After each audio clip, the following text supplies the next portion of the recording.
Pinapalibunan pa rin ng mga show cause order laban sa mga kandidato at hindi pa raw tapos ang COMELEC. Nagbabalik si Joash Malimban para sa detalye. Matapos maglabas ng siyam na show cause order kahapon, muling nagpaulan ng SCO ang Committee on Kontrabigay ng Commission on Elections. Sa pagkakataong ito, nasa 20 kandidato ang pinagpapaliwanag kung bakit hindi sila dapat patawan ng isang election offense o i-disqualify sa halalan.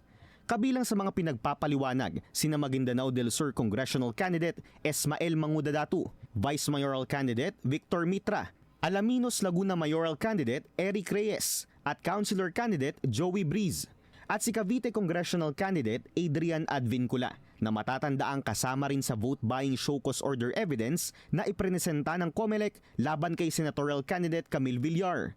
Ang mga kandidatong ito sangkot umano sa vote-buying at abuse of state resources.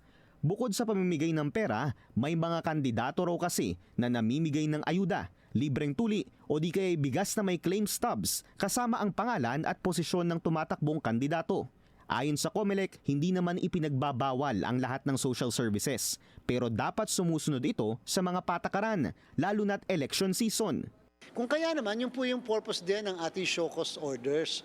Pagpaliwanagin, kung maayos naman pala yung paliwanag, talaga naman palang in compliance doon sa binigay nating exemption at sumusunod naman pala sa mga patakaran o yung kondisyon na ating pong nailagay doon sa pagbibigay ng exemption, wala po tayong problema po doon. Ayon kay Chairman Garcia, hindi pa natatapos dito ang paglalabas nila ng mga show cause order. May buwelta rin siya sa mga kritiko ng komisyon. Dati nga po walang nag-i-issue ng show cause order. Dati nga po hindi nag-i-issue ang COMELEC ng show cause order. Pinatunayan namin ng barangay SK, may hindi kami mga pinaproklama. After nun, dinisqualify pa namin. So hindi po kami mag-aatubili.